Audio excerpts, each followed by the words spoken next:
میرے عزیزو، آج ہماری خاندانی زندگی، گھریلو زندگی، رشتہ داری کی زندگی میں ایک بڑی وجہ آپس کے ٹوٹ پھوٹ کی یہ ہے کہ مالی معاملات ٹھیک نہیں، ملکیت واضح نہیں ہے۔ رسول اللہ صلی اللہ علیہ وسلم نے، شریعت نے ایک بہت خوبصورت اصول دیا ہے۔ فرمایا کہ تعاشروا کالاخوان، رہو تو بھائیوں کی طرح، وتعاملوا کالاجانب، لیکن جہاں بات معاملے کی ہو، لین دین کی ہو، ملکیت کی ہو، پیسوں کی ہو، وراثت کی ہو، حقوق کی ہو، وہاں ایسا معاملہ صاف کرو جیسے اجنبیوں کے ساتھ کر رہے ہو۔ رہو بھائیوں کی طرح۔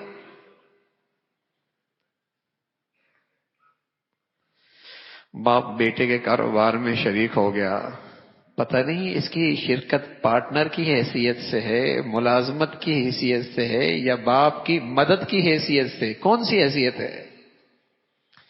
اب کاروبار میں شریک ہو گیا، جو ضرورت ہوتی ہے پیسہ اٹھا لیتا ہے، کچھ عرصے کے بعد دوسرا آتا ہے وہ بھی شریک ہو جاتا ہے، جو پیسہ ضرورت ہوتا ہے اٹھا لیتا ہے، کچھ عرصے کے بعد ایک اور بھائی آتا ہے وہ بھی شریک ہو جاتا ہے، جو ضرورت ہوتی ہے اٹھاتے رہتے ہیں۔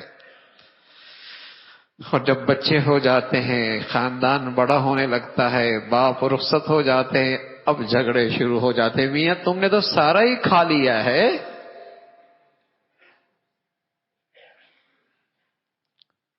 تم نے تو میرا بھی حق کھا لیا۔ اور میرے عزیزو، نماز بھی ہے، روزہ بھی ہے، زکوٰۃ بھی ہے، لیکن معاملات صاف نہیں ہے، پتہ نہیں میں کس کا حق کھا رہا ہوں، حلال بھی کھا رہا ہوں، حرام بھی کھا رہا ہوں۔ اور یہ اس مجمع کی بات کر رہا ہوں جو مجمع جس کی نیت خراب نہیں ہے کہ وہ کسی کا مال کھانا چاہتا ہے، نیت نہیں خراب، کسی کا حق نہیں مارنا چاہتا، کسی کا ناجائز مال نہیں لینا چاہتا، لیکن لا علمی ہے، لا علمی ہے،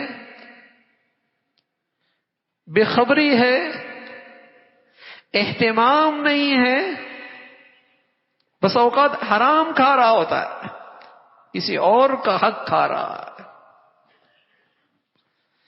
اگر ان سے کہہ دیجئے میاں حساب صاف کر لو، کہتے میاں بھائیوں میں بھی کیا حساب ہوتا ہے، میاں حساب سال کا لو، میاں باپ بیٹے میں کیا حساب ہوتا ہے، ابھی تو بڑی محبت کا اظہار ہے، کچھ سالوں کے بعد ایک دوسرے کو دیکھنا بھی نہیں چاہیں گے، ابھی تو بڑی محبت کا اظہار ہے،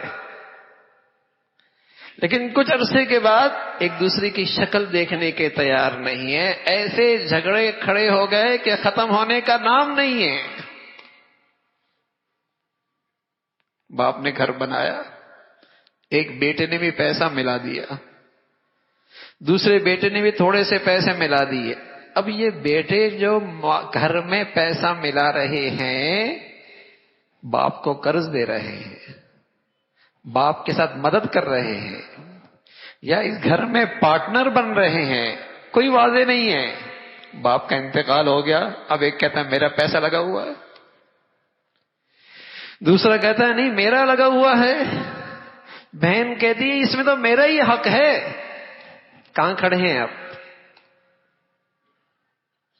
خونے رشتے دشمنیوں میں بدل رہے ہیں۔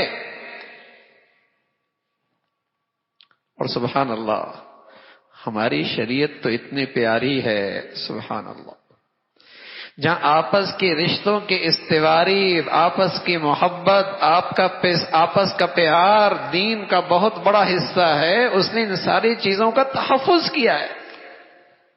اور رسول اللہ صلی اللہ علیہ وسلم نے اصول بتایا، تعاشروا کالاخوان، بھائیوں کی طرح رہو، تعاملوا کالاجانب، لیکن جہاں بات معاملے کی ہو، لین دین کی ہو، کاروبار کی ہو، ملکیت کی ہو، حقوق کی ہو، وہ معاملات صاف کر لو۔ بعد میں معاملات اتنے الجھ جاتے ہیں اتنے الجھ جاتے ہیں کہ بس اوقات حل کرنا ہی مشکل ہو جاتا ہے. سالات سال گزر گئے، وراثت تقسیم نہیں ہو گئی. اب باپ نہیں، بیٹے نہیں، پوتے آ گئے. پوتے آ گئے اور وراثت کی ملکیت، اس کی مالیت کہاں سے کہاں پہنچ گئی، دینے کے لیے کوئی تیار نہیں. کوئی دینے کے لیے تیار نہیں. نماز بھی چل رہی ہے، روزے بھی چل رہے ہیں. میں عرض کر رہا ہوں یہ نہیں کہ نیتیں خراب ہیں. شروع میں نیتیں نہیں خراب ہوتی. کوئی کسی کا حق نہیں مارنا چاہتا. یہ وہ ایک طبقہ وہ ہے نا جس کے نیت ہی خراب ہے، اس کا ٹھکانہ تو، اس کا حال تو بہت ہی برا ہے. میں تو یہ اس طبقے کی بات کر رہا ہوں کہ الحمدللہ ان کے اندر خوف خدا ہے، نیتیں خراب نہیں ہیں، کسی کا حق لینا نہیں چاہتے، کسی کا حق مارنا نہیں چاہتے، کسی کا حق کھانا نہیں چاہتے، لیکن کھا رہے ہیں دوسروں کا حق لا علمی کی وجہ سے. نقصان اٹھا رہے ہیں بے خبری کی وجہ سے.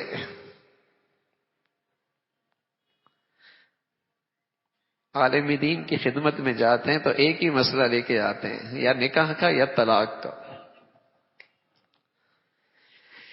میاں میرا بیٹا میرے کاروبار میں شریک ہو رہا ہے، میری شریعت میری کیا رہنمائی کر رہی ہے؟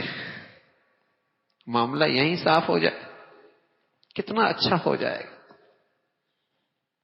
بیٹا کاروبار میں شریک ہو گیا، ملازمت کی حیثیت سے ہے، اس کو پوری تنخواہ مل رہی ہے، کچھ اٹھا رہا ہے، کچھ اپنے پاس جمع کر رہا ہے. دوسرا بیٹا آیا، وہ ملازمت کے لحاظ سے شریک ہو گیا، باپ کا انتقال ہو گیا، سب کے برابر وراثت تقسیم ہوگی. جو پہلے کاروبار میں شریک ہوا اس نے تنخواہ بھی تو اپنی لے لی، اور جو اب تک کاروبار میں شریک نہیں ہوا اس نے تنخواہ بھی نہیں لی، لیکن باپ کی وراثت میں سب شریک ہیں. معاملات صاف ہو. تو آپس کے یہ معاملات ایک بڑا فساد کی بڑی وجہ، اور آپس کے نفرتوں کے ٹوٹ پھوٹ کی جھگڑوں کی ایک بڑی وجہ. معاملات ٹھیک نہیں ہیں، ملکیتیں واضح نہیں ہیں. ہمارے تو گھروں کا بھی یہی حال ہے کہ گھر میں جیولری پڑی ہے، یہ نہیں پتا اس کا مالک شوہر ہے یا بیوی ہے، یہی نہیں پتا اس کا مالک کون ہے. اب ایک کا انتقال ہو گیا، اب تقسیم کیسے کریں؟ ابا کی ہے، اماں کی ہے کس کی ہے؟ ارے میاں یہ حلال حرام کا مسئلہ ہے. تم لاکھوں روپے صدقہ کر دو، کسی کا 1 روپیہ ناحق جمع کر رکھا ہے، یہ وبال بڑا ہے. اور کسی کا حق لٹا دو، چاہے وہ روپے کی شکل میں ہے، اس لاکھوں کے صدقے سے افضل ہے.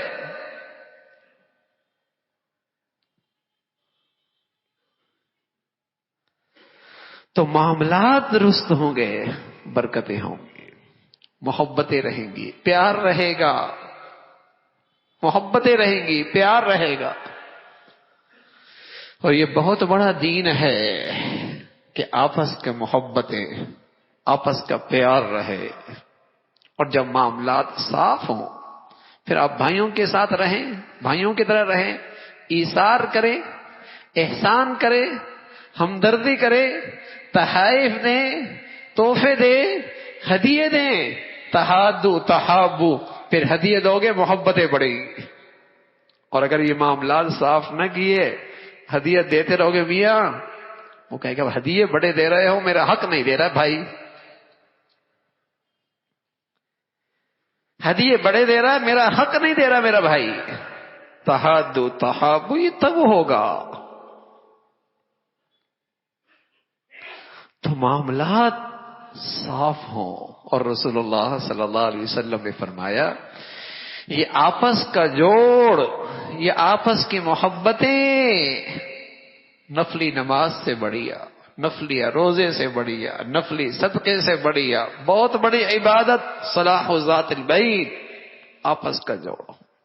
اور آپ علیہ الصلوۃ والسلام فرمان لگے وفساد ذات البین، آپس کا توڑ، ہی الحالقہ، یہ سارا دین صاف کر دے گا.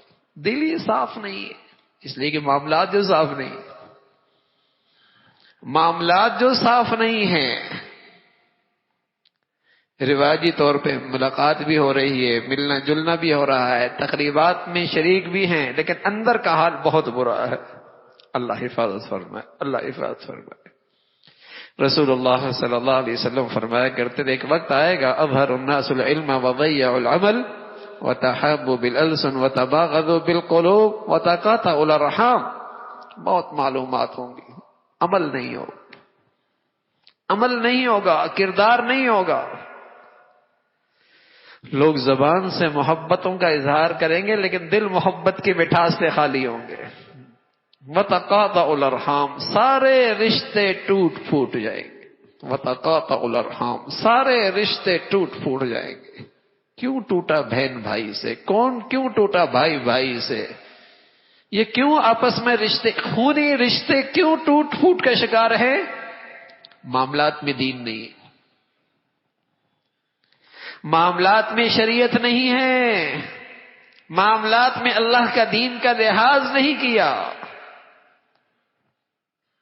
اگر اسے رکھتے آج برکت بھی ہوتی، رحمت بھی ہوتی، محبتیں بھی ہوتی.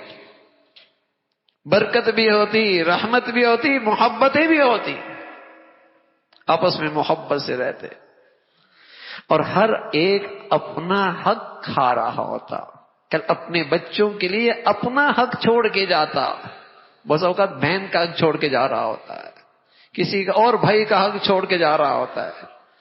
خود بھی غلط کھایا، اولاد کے لیے بھی غلط چھوڑا. لا حول ولا قوت الا. تو معاملات کی درستگی میرے عزیزوں، شریعت نے اس کا بڑا اہتمام کیا ہے. بلکہ آپ پورے قرآن پہ نظر رکھیں گے آپ حیران ہوں گے. قرآن کی سب سے بڑی آیت، قرآن کی سب سے بڑی آیت معاملات کے متعلق اتری ہے. اس سے بڑی آیت قرآن میں نہیں. قرآن کی وہ سب سے بڑی آیت معاملات کے لیے اتری ہے. اس لیے کہ معاملات سے معاشرہ جڑتا ہے، خاندان جڑتے ہیں، رشتے جڑتے ہیں. نماز تو میری ذاتی عمل ہے نا، روزہ میرا ذاتی عمل ہے، عمرہ میرا ذاتی عمل ہے، صدقہ میرا ذاتی عمل ہے.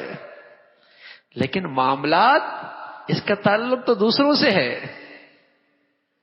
اور کریم مولا اپنی رحمت سے بسا اوقات اپنا حق معاف فرما دیتے ہیں، لیکن جب بندوں کا حق وہ میرے ذمے ہوگا، یہ بڑی خطرے کی چیز ہے.